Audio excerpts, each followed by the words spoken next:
محترم حضرات، ہمارے اس پروگرام کی طرف ہم آگے بڑھتے ہیں جو اسلام میں مال کی حقیقت اور اسلامی سرمایہ کاری کے اصول و ضوابط کے تعلق سے ہے، اور اس 5ویں حلقے میں ہم گفتگو کریں گے مال کی ملکیت اور اس کے کمائی میں فرق۔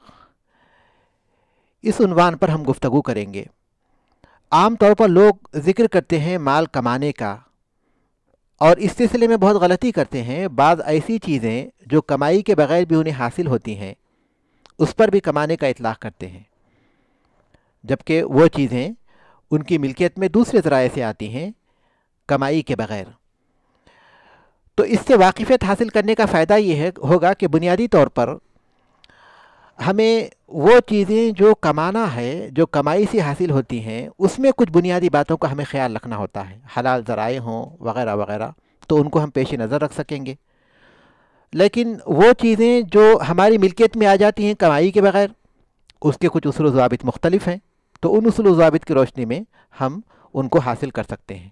لہٰذا اس سلسلے میں انشاءاللہ مولانا محی الدین صاحب روشنی ڈالیں گے اس بات پر کہ مال کی ملکیت اور کمائی میں بنیادی طور پر کیا فرق پائے جاتے ہیں۔ جزاک اللہ خیر۔ کافی اہم نقطے کی طرف آپ اشارہ کر رہے ہیں کہ ملکیت اور کمائی میں کیا فرق ہے، کیونکہ دیکھیے ملکیت اور کمائی دونوں کی ایک الگ الگ ذمہ داریاں ہیں جو انسان پر آتی ہے، اور ملکیت اور کمائی کا حکم بھی اللہ کے پاس الگ ہے۔ ملکیت ایک کیفیت ہے، جبکہ کمائی ایک عمل کا نام ہے۔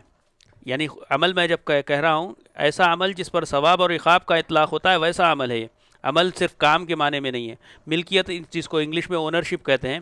ملکیت یقیناً آدمی کے پاس اگر کوئی چیز اس کے تصرف میں آ جاتی ہے جس میں وہ کچھ پھیر بدل کر سکتا ہے، استعمال کر سکتا ہے، کسی کو ہدیے کے طور پر دے سکتا ہے، اسی کو ملکیت کہتے ہیں، اونرشپ کہتے ہیں۔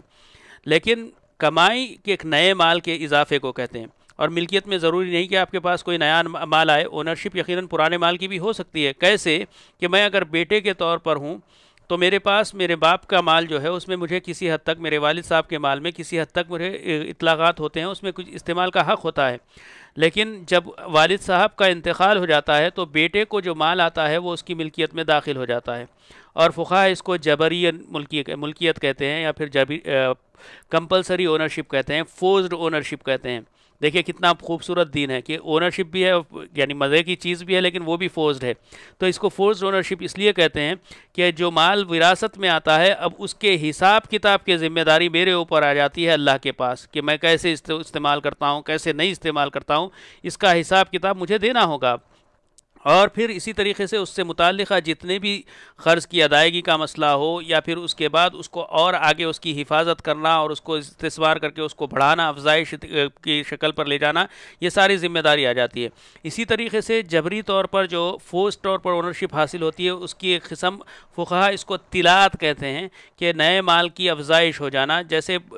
چوپایوں میں ہو جاتا ہے کہ مال رکھے، یعنی چوپایوں میں جیسے بھیڑ بکری میں ہو جاتا ہے کہ بکری اگر کوئی نیا بچہ پیدا کر دے تو پھر اب وہ بچے کے مالک کون ہوں گے؟ یقیناً جو اس کی ماں کے والد ہیں۔ تو اسی طریقے سے یہ ایک جبری قسم ہو گئی،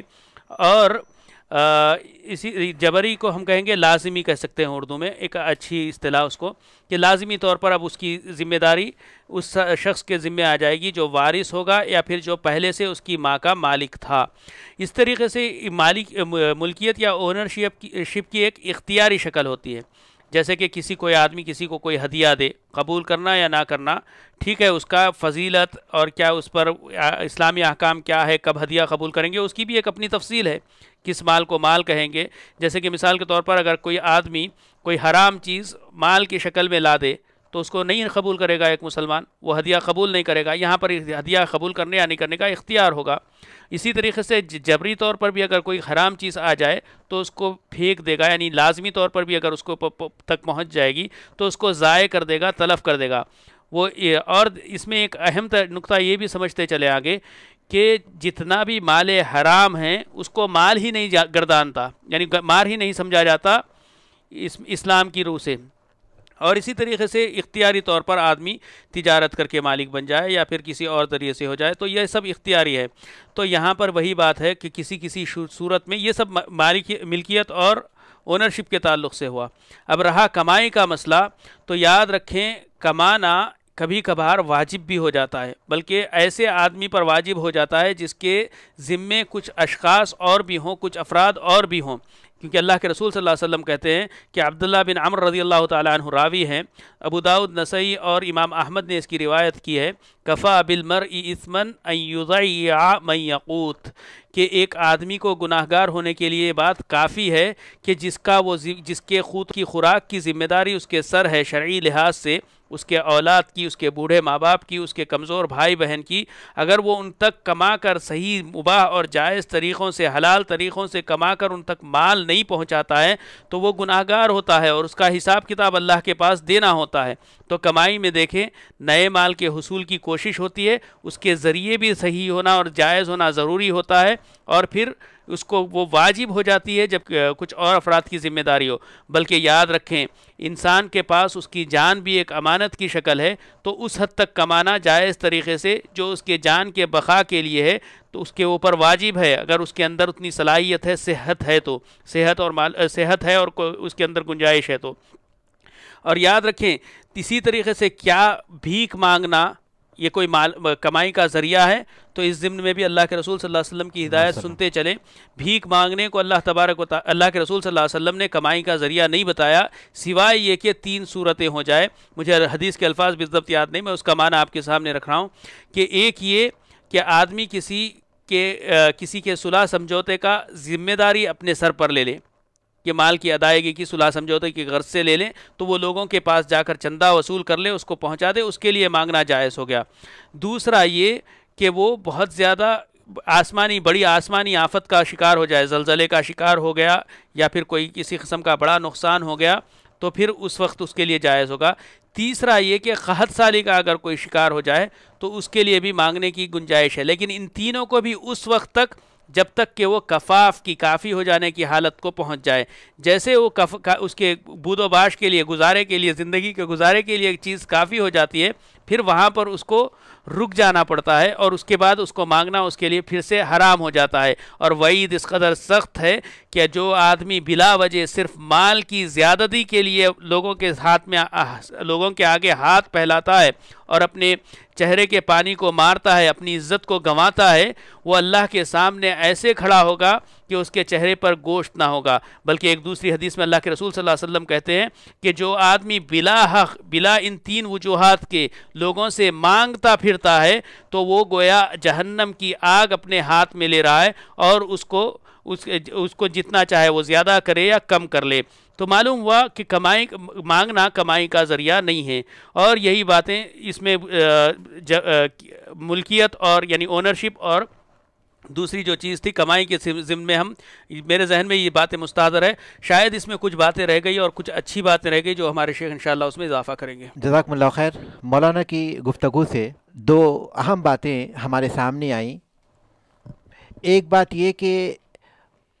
جب ہم مال کا ذکر کرتے ہیں تو ہمارے ذہن میں صرف وہی باتیں آتی ہیں جس کے لیے ہم محنت و مشقت کرتے ہیں، انہیں کمانے کی کوشش کرتے ہیں، جبکہ حقیقت یہ ہے کہ اللہ تعالیٰ نے کچھ ایسے ذرائع بھی ہمارے لیے مقرر کیے ہیں کہ بغیر محنت کے ان کے ذریعے سے ہمارے پاس مال حاصل ہوتا ہے۔ یہ اللہ کا فضل ہے۔ ایک آدمی ملازمت کرتا ہے، ایک آدمی تجارت کرتا ہے، محنت و مشقت کرتا ہے، اس کے بعد مال کا مالک بنتا ہے،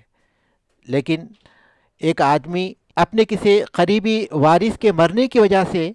اس کے وراثت میں کچھ مال آ جاتا ہے، کوئی اسے ہدیہ دے دیتا ہے اور کوئی دوسرے ذریعے سے اس کے پاس مال آ جاتا ہے۔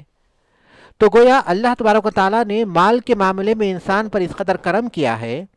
کہ نہ صرف یہ کہ محنت و مشقت کے نتیجے میں بلکہ دوسرے ذرائع سے بھی مال اس کے پاس آ جاتا ہے۔ آباؤکم و ابناؤکم لا تدرون ایہم اقرب لکم نفعا، تمہارے آبا اور تمہارے ابنا یعنی تمہارے باپ دادا اور تمہارے بیٹے وغیرہ ابنا اولاد، تم نہیں جانتے کہ ان میں سے کون زیادہ تمہارے لیے نفع کے قریب ہے۔ تو اس لحاظ سے اللہ تعالیٰ نے مال کے سلسلے میں ہم پر یہ کرم کیا ہے کہ صرف کمانے کے علاوہ دوسرے بھی ذرائع ہیں جن کے ذریعے اللہ تعالیٰ کا مال ہمارے پاس پہنچتا ہے، جس پر ہمیں اللہ تعالیٰ کا شکر کرنا چاہیے۔ اس کے ساتھ ساتھ ہمیں یہ بات بھی معلوم ہوتی ہے کہ ہم جب مال کا ذکر کرتے ہیں تو صرف جو مال ہم کماتے ہیں، جس کے لیے محنت کرتے ہیں، تجارت مثلاً کرتے ہیں یا پھر اس کے لیے ملازمت اختیار کرتے ہیں، تو صرف وہی مال نہیں ہوتا، بلکہ دوسرے ذرائع سے جو مال حاصل ہوتا ہے وہ بھی مال ہوتا ہے۔ تو جس طرح جو مال ہم کماتے ہیں اس کے سلسلے میں شرعی احکامات ہیں جن کا ہمیں خیال رکھنا ہوتا ہے، اسی طرح جو مال ہمیں دوسرے ذرائع سے حاصل ہوتے ہیں اس کے بھی اپنے شرعی احکام ہیں، ان کا بھی ہمیں خیال رکھنا چاہیے۔ جیسے وراثت ہے، عورتوں کو وراثت سے محروم کرنا یا کسی وارث کا جو واجب حق ہے اس کو ادا نہ کرنا، یہ بہت بڑا گناہ ہے، وہ ناحق مال ہے۔ اور کسی بھی آدمی کے پاس کوئی بھی مال اگر ناحق آ جائے، بغیر کسی حق کے آ جائے، تو وہ حرام مال ہوتا ہے۔ جس طرح سود حرام ہوتا ہے، اسی طرح وراثت میں کسی کا حق چھین لینا یہ بھی حرام ہوتا ہے۔ تو یہ تمام اموال جو اللہ تعالیٰ نے ہمیں دیے ہیں، چاہے وہ کمائی کے ذریعے دیے ہوں یا پھر دوسرے ذرائع سے ہمیں حاصل ہوتے ہوں بغیر محنت کے، ان کے اپنے احکام ہیں اور ان احکام کا ہمیں خیال رکھنا چاہیے، ان احکام کے بارے میں معلومات حاصل کرنا چاہیے۔ ایک مسلمان جب بھی کسی ایسی صورت سے دوچار ہوتا ہے تو اس صورت کے معاملے میں یا اس کیفیت کے معاملے میں یا جو عمل اس کے پاس ہوتا ہے اس عمل کے سلسلے میں اسے چاہیے کہ اہل علم سے معلومات حاصل کرے اور اس عمل کے سلسلے میں جو اسلامی یا اللہ تعالیٰ کا جو حکم ہے اس کے مطابق عمل کرے۔